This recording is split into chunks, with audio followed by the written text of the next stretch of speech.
Justin's book is about a very specific place, Pfaff's, which was the hangout for the first celebrated and self-celebrated bohemians in New York late 50s, up to the Civil War. The Civil War kind of broke them up.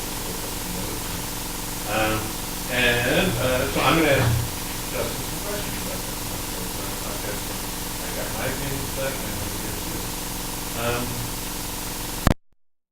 To me, that the popular notion of what a bohemian was and what Bohemia was, the Paris model, the La Vie de Bohème model. By the time, that's from the 1820s, 1830s. By the time it gets to New York in the 1850s, it's New York City. So that, they did it New York style, and there does seem to be some difference between the two. Can you talk about that a little? Yeah, I guess what I'd say about the first thing I guess I'd say is what I think is similar, which is there are so many elements of the Parisian Bohemia was codified. And they had the lifestyle, had various elements, and they included things like being really anti-convention, art above all things, sexual openness, and early death. Those are things which I think were commonly shared between the Parisian scene and the New York scene. I guess what I'd say some of the big differences were that the New York scene seemed much more, I guess you might say, self-conscious. It was producing artists who were self-consciously casting themselves as bohemians. They were also, a lot of them were really accomplished. I know the Parisian Bohemia tended to be much more, it was a lifestyle. You lived in your garret room with the notable exceptions of people like Henry Berger. You mostly had a lot of people really living the life. This group, at least the Pfaff's Bohemians, they were sort of many of them were relatively accomplished, I guess is what I'd say is the difference. They were self-consciously fashioning themselves as bohemians and using that in the marketplace to cast themselves as different from Henry Wadsworth Longfellow, this sort of stiff figure. They were bohemians, and they used it. At least the most accomplished of them used it very successfully to market the market. Yeah, the image of the Bohemian as, and you even see it in the New York Times making fun of him at the time, of loafing, being a loafer.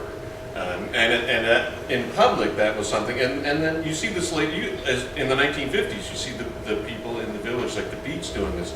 They're consciously loafing in public when those other people are looking at them, because it's their way of saying, we're not you. But meanwhile, they were getting tremendous amounts of work done. So they weren't like just loafing through life. They were loafing when they were at the cafe smoking cigarettes and drinking coffee. And it's the same with these characters. They were all working journalists, actresses, actors. They were frayed cuff, and they were poor. They were doing the starving bit of being a starving artist, but they weren't doing that on purpose. They were doing that because being a journalist or a writer or an actor in those days, you got, well, I say in those days, much like now, you didn't get paid very much for it. Talk to me about Pfaff's itself. Explain Pfaff's to me. Well, Pfaff's was it was a subterranean saloon, as in it was below ground level. It was at Broadway and Bleecker Street, and it was in the basement of the Coleman House Hotel. You got there by literally, you found the word Pfaff's dimly lettered on the wall of the hotel. Then there was a hatchway in the sidewalk. It was almost like opening up the door to a root cellar. Is it where the hatchway is still to this day? That hatchway is maybe. Right now there's a shoe store, which I think just went out of business. That's at 647 Broadway. Yeah, I think it just went out of business. And about the only original detail is the hatchway is still in the same place. I don't think it's the same hatchway. Right. It doesn't lead down to the physical space has gone through 150 years worth of tenants and revisions, but it's still in the same place. Yeah. Did you go to the place next door when there was that lounge bar, the Vault at Pfaff's? Actually, I didn't go there. It was out of business by the time. It didn't last. Yeah. But I went to the deli next door, which is there's a deli next door to the what's now the shoe store's basement, which is where the original Pfaff Saloon was. Next door to that is a deli that has literally the mirror image of the original Pfaff Saloon, including the little vaulted room, which is where the Bohemians met at a long table. Because when that Vault at Pfaff's, I was working on my book when it opened, so I went, And I found the manager, and I said, "You're aware that you're in the vault next door to the vaulted Pfaffs?" And he said, "Yeah, we know." We couldn't call it that. It's like a little poetic license, I guess, with the address. Tell me some of the, I mean, there were just great characters hanging out at Pfaff's. Tell me something. Sure, you had this long, so what you had was you had the subterranean saloon, this little vaulted room set aside from the main room of the saloon, and in that little vaulted room was a long table that seated about 30 people. And so you had your regulars, and this guy named Henry Clapp, who sat at the head of the table. He kind of curated the scene, as it were. He was an editor by trade, also very much by temperament, so he would sort of select who got to sit at the table. He was the guy who gone over to Paris at the height of Parisian bohemian, kind of imported the concept back to America. So he sat at the head of the table, and he decided who got to sit there based on how sharp the wit was, and whether they could sort of further his cause by being part of his scene. So some of the people, besides Walt Whitman, who's sort of the most eminent person to join this circle, there was Artemus Ward, who was America's first stand-up comic, favorite of Abraham Lincoln. You had Fitzhugh Ludlow, who wrote one of the best-selling books of 1857, The Hashish Eater. And you had Ada Isaacs Meakin, an actress who became famous for her Naked Lady act. And I hope I should ask you, I know you wrote about Fitzjames O'Brien. Yeah. Junius Brown, the Tribune writer, considered this guy, Fitzjames O'Brien, the ultimate bohemian of all the New York bohemians. Irish, born into some money. No, well, he got some money when his dad died. He raced to London with it, spent it in a dissipated lifestyle right away. Had to leave London because he'd gotten in a lot of trouble there. Came to New York, continually got in trouble in New York. Wrote for everybody like that. I think all the Bohemians at Pfaff's were working a lot. They wrote for all the newspapers, all the magazines they could. He was writing very much in a Poe vein when he was doing fiction. He wrote a lot of interesting fiction, that kind of horror fiction and stuff. He also wrote a lot of satires. He satirized his own crowd. He wrote this great short story called, I think it's just called The Bohemian, which is hilarious, and it's a very good satire. He satired Walt Whitman's poetry in a piece called The Count. We're not positive it was him, but it's got to be him. Where he takes leaves of grass and turns it into this whole satirical thing. Ended up, as soon as the war, he was always getting in fights, always ending up in the Jefferson Market jail. So as soon as the war started, he signed up with the 7th Regiment, the Silk Stocking Regiment, who were New York's favorite regiment. They were all rich kids, basically. Never got anywhere near the war front during the war. They mustered in, like a lot of units, they mustered in for 3 months and spent their 3 months just kind of marching around, looking real sharp in their uniforms, and then went home. So he kept signing up until he got with a real fighting unit. Right away, got into a shooting match with a guy, and died not from the bullet, but from the gangrene that set in after they chopped his arm off and messed up, because they didn't know quite what they were doing in those days of battlefield surgery. And wrote hilarious stuff from his deathbed that the Tribune was publishing as he was dying. He was just an amazing character. Walt, we keep talking about Walt. Walt is the one who's, well, let me ask you that. Why do you think, everybody knows Walt, but most of us don't know any of these other characters. I wouldn't know about them if I hadn't looked into them. Why do you think they kind of faded? I think it's twofold. I think one is Walt was just a towering talent.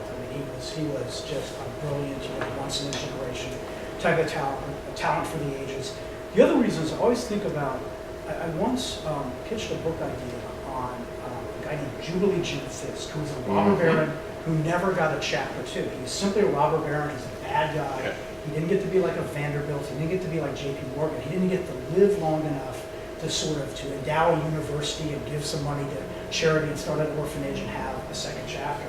Well, Whitman, not only was he the towering talent, but also he was one of the very few of these people who lived on. Yeah. In fact, he lived on to be a sadly kind of mediocre poet in his latter years, but quite a myth singer, and he really confirmed his myth.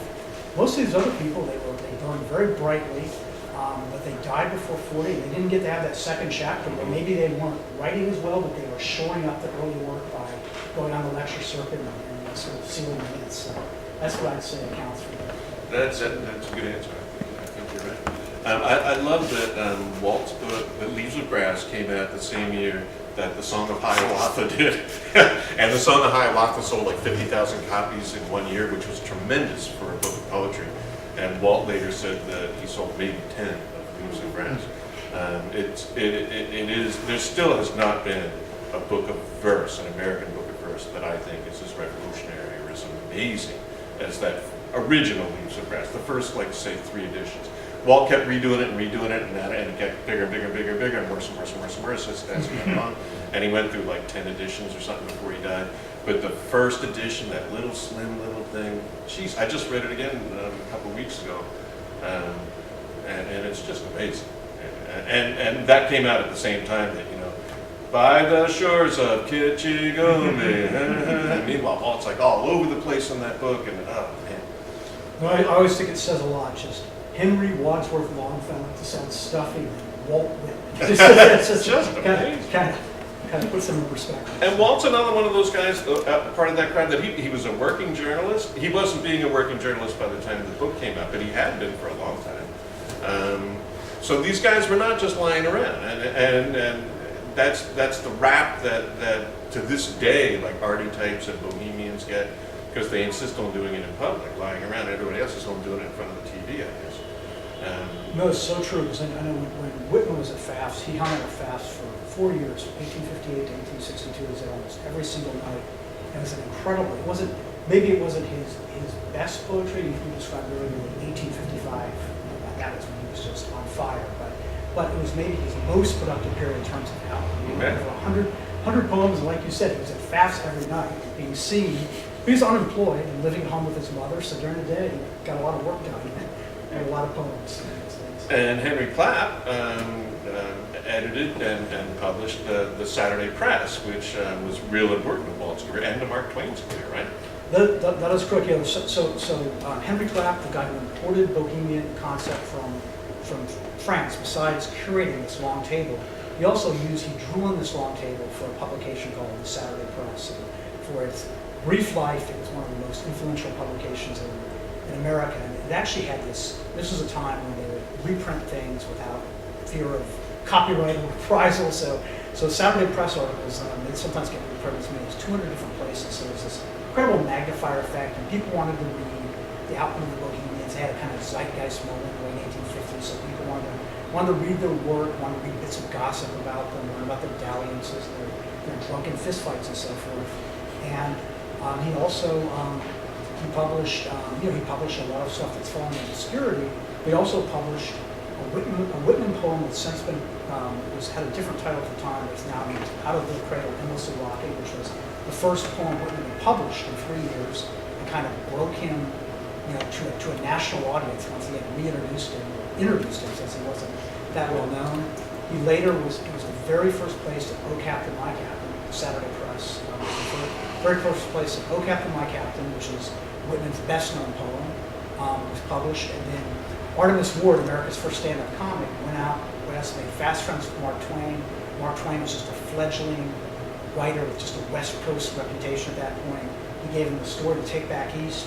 That wound up in the pages of the Saturday Press. That was the celebrated jumping frog of Calaveras County. So a lot of Henry Clapp, besides being sitting at the head of a table of drunken revelers, was also hard at work during the day with a very influential journal. Yeah.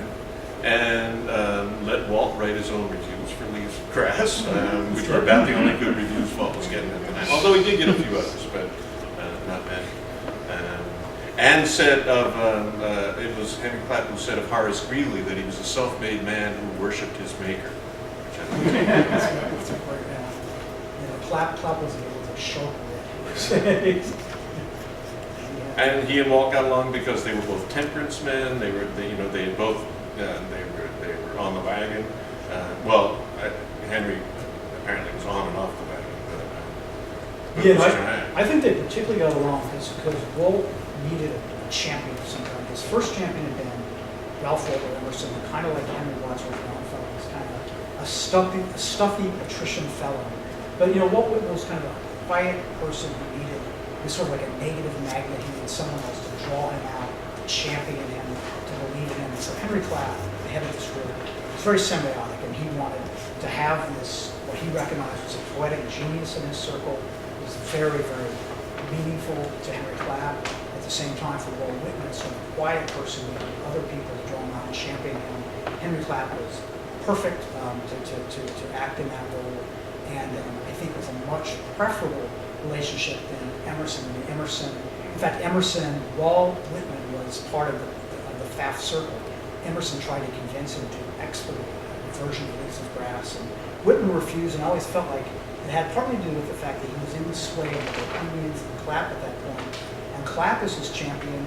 Clapp is all about, as the leader of the Bohemians, is about controversy, provocation, irritation, and so forth. And so the notion that the sort of the Pfaff's edition, the third edition of Leaves of Grass, would be unexpurgated, that actually I think really helped its ultimate fate, because had he listened to Emerson and expurgated it, it maybe would have been a neater, cleaner, certainly less risque work, but it wouldn't have generated the controversy that kind of assured its. The last thing it needed to be, actually. The last thing Walt needed to do was do a book that was cleaner, neater. He, although like a lot of them, like Poe, like Griswold, like a lot of those guys, he definitely wanted success. He wanted fame. He wanted it desperately, and would end up doing things like writing "Oh Captain, My Captain," which is as close to higgledy-piggledy 1860s poetry as you can get. And later said, when it became the one that every school kid had to learn and all that, he said, "Damn, my captain, I hate that poem." Because they weren't teaching the school kids, I Sing the Body Electric at that time. Harvard at that point had it locked up with the pornography for not just at that point, for decades. You couldn't read Leaves of Grass unless you went into a little room at Harvard and they unlocked it and put it out for you to read because it was considered obscene. Speaking of obscenity and that kind of stuff, one of the other things that Walt liked about Pfaff's was that it was a place he could meet guys. Sure, yeah. I always say there was a reason that Walt Whitman traveled 6 miles round trip from Brooklyn to Pfaff's. He could have gone down the street and found a saloon. Half the reason was at a time when his identity as an artist was very much questioned as part of this Bohemian circle. The other half of the reason was that you had this saloon where one room was this little vaulted room where the Bohemians gathered.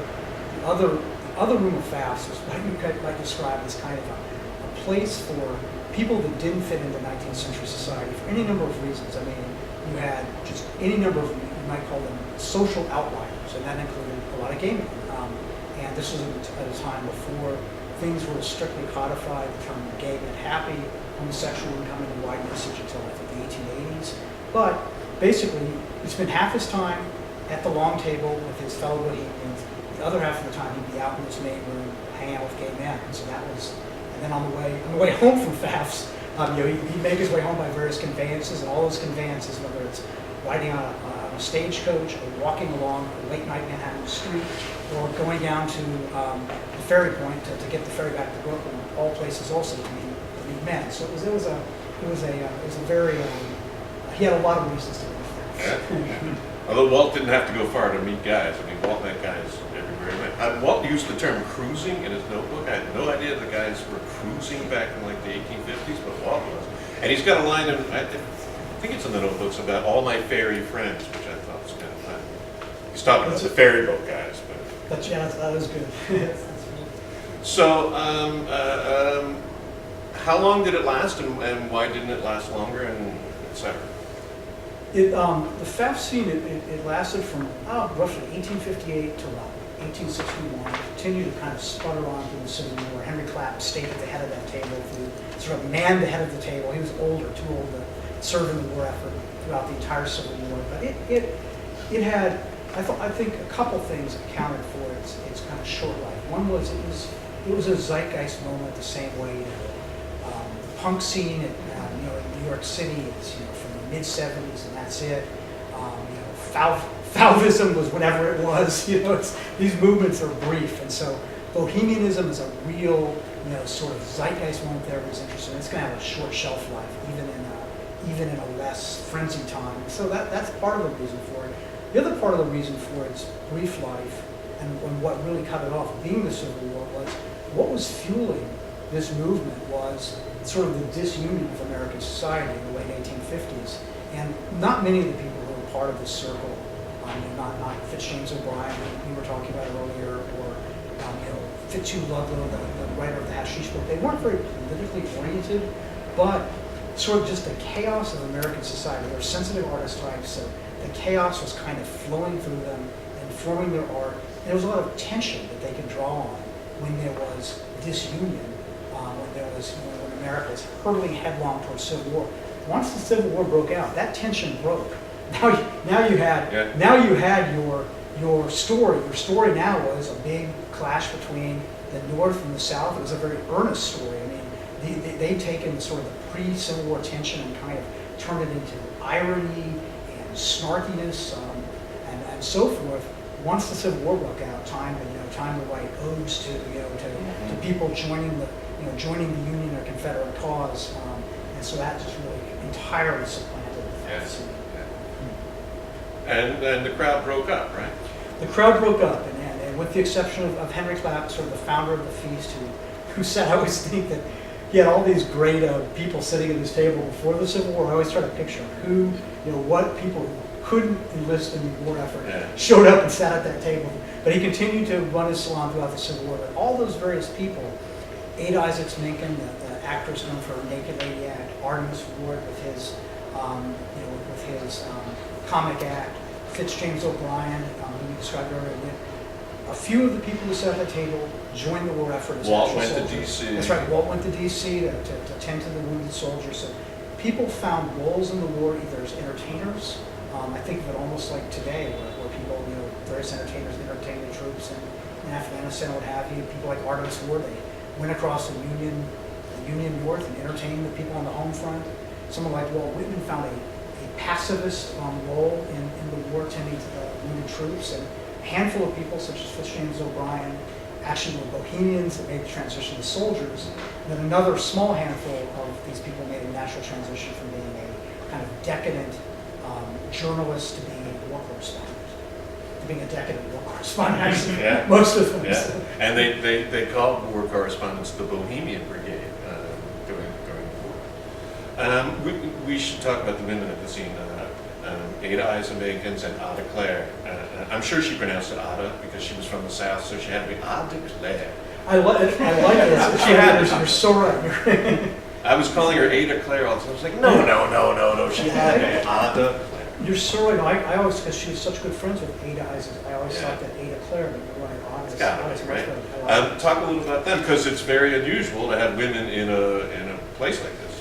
Very true. No, Henry Clapp, the guy who convened this group of Bohemians, he came back from France, and in France you had, France is always ahead of the times. They're always, when it comes to things like sexual roles and so forth. And so in France he encountered the Bohemian cafe scene was a mix of the genders, but he returned to gender-segregated America of the 1850s. In fact, there's a saloon that everybody here has probably been to here in New York City, McSorley's, which dates from about the same time as Pfaff's. It was founded in 1854. Pfaff's was founded, I think, in 1855. And McSorley's original slogan was "Good food, good ale, no women." So it tells you how gender-segregated society was. But Pfaff's was run by a guy. The proprietor was a guy named Charles Ignatius Pfaff. He hailed from Germany. And so he also had sort of more liberal, European-looking views. So he was very welcoming to having women in his saloon. And then Henry Clapp, who had this experience in Paris, he felt like he wanted to emulate this Parisian model. So he was very welcoming to women and a number of the regulars who sat at that and found one of those 30 spots at the table were women, most notably Ada Isaacs Menken, the Naked Lady, Ada Clare. Who had a child out of wedlock, and instead of hiding that the way everybody would have done, got her calling card said, Miss Ada Clare and son. And she would hand that out to everybody. They were both amazing people. There were a lot of amazing women at the time that it took people like a long time to realize how amazing they had been because it was such a man-dominated scene. So true. I love with Ada Clare. I read a lot of her.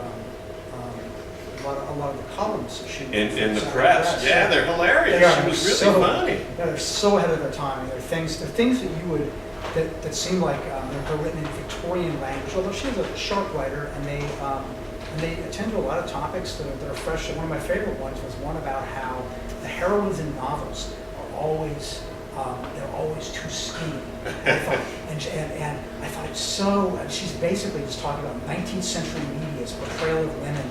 It's it's showing their body image are too skinny, and it's no different than the volumes that are today about advertising and modern media having images of women demanding that they need to use slims. Yeah. What's their legacy? Is there a role for Bohemia and Bohemians today, do you think? I think, I feel like their legacy is sort of indirect from the standpoint that there's always been Bohemians for the whole history of the world. This was a codified Bohemia that also happened to kind of overlap with a time in American art when there was a transition from sort of the genteel art of a Henry Wadsworth Longfellow to a more rebellious style of art that exists to this day with a Lena Dunham or a Lady Gaga or a Dave Eggers or what have you. So I think they're part of that. They're part of the sort of the rebel artist tradition that continues to this day. And I think as far as whether there's still a Bohemia in America, I guess there'll always be impoverished people seeking to create art. Yeah. Exactly. It's people can for good reasons bemoan that it's harder in certain places. New York, which has always been classically a wonderful place to go and pour and create art. It's gotten tougher here, of course. Yeah. But there's still, but then of course there's an article that many people might have seen this week in the New York Times about how, is it Ridgewood in Queens? It's a new, they're saying it's a new, it's sufficiently inexpensive. You don't think it doesn't hold. Well, anyway, there are always places that, if not Ridgewood, there's some place that people are I think it is amazing that they keep pushing it farther and farther out. They're going to push all the young artists out into the sea pretty soon. One of the things that I think is amazing about, not about Pfaff's in particular, but the context for Pfaff's, that Greenwich Village context, is that the village lasted as long as it did, being this amazing culture engine that it was, and the Lower East Side as well. My riff on them is that they were like the two hemispheres of this amazing cultural brain that was Manhattan below 14th Street for like 200 years. And Bohemians usually last 2 or 3 years and then they're gone. And they're gone usually because of economic pressures, but they're sometimes gone because the Bohemians grow up, have kids, and move to the suburbs too. But either way, both those places were churning out. If you look at world culture through the 1800s and 19th and 20th century, you just keep coming back to Greenwich Village, Lower East Side, Greenwich Village, Lower East Side, for everything. That has obviously ended, and the real estate, has created this diaspora of the artists. So every time I read that, now they're in Brooklyn, now they're in Queens, now they're in Jersey City. Well, I'm sure there are people in all those places making art, but it's not the same. So in the Lower East Side of Greenwich Village, are there still any pockets and other places? Of course, there are some kids, but it is not the same in the sense that they're there because mom and dad are paying for them to be there. So they're not, they don't have the same things on the line that most of the, although there were people in the village all along with mom and dad paying them, right? So that can't be denied. But what I think the difference is, I was talking to this, she's like maybe 25, she's a painter. She grew up first on the Lower East Side, and then in Greenwich Village with her folks, who were both Bohemian arty types. And then on her own, moved to Williamsburg, couldn't afford it anymore, moved farther out, couldn't afford that anymore, and now she's like farther out in Brooklyn. And she said, I don't have any nostalgia for the Greenwich Village or Lower East Side because I was a kid, so I don't really remember it all that well. But what I do know is that when my folks walked out the door, they ran into that painter, they ran into that poet, they ran into that dancer, and they would go up and see the work, and they would collaborate. So if a friend of mine calls and says, come on over and see the work, it's an hour and a half on the subway to get to their house. And that does make a difference. That's a sad thing because it's making me think, again, about one of the great advantages of Pfaff was the cross-pollination they had. And any one of these, as you said, if you have people together and have them sharing their work in real physical space and time, is such an advantage to be working in isolation. Yeah, or on the internet, I just don't think, you know, sitting there doing that is the same as bumping into them, going to have a drink, you know, going upstairs to sleep together, whatever they were doing, whatever people were doing. It was obviously an amazingly collaborative space for a very long time, an amazingly long time as far as Bohemians go, because Bohemians are so fragile, it seems. What you doing next? That one's done, what's next? Well, that I have not figured out. I have a long list of ideas, and I've got to work my way through them. They're all- Pick a favorite. There's not a favorite that's even worth going into. All right. Sadly. All right, anything else we should tell them while we're sitting here? Nothing that strikes me offhand. All right, thank you all for listening to us. Do you guys have any questions or thoughts to add tonight? All right, well, thank you. See, we did so well. Yeah. Nothing to ask. Thank you so much, Justin and John, on behalf of the Strand for coming to join us. Thank you all for coming on. Thank you, guys. Please do stick around.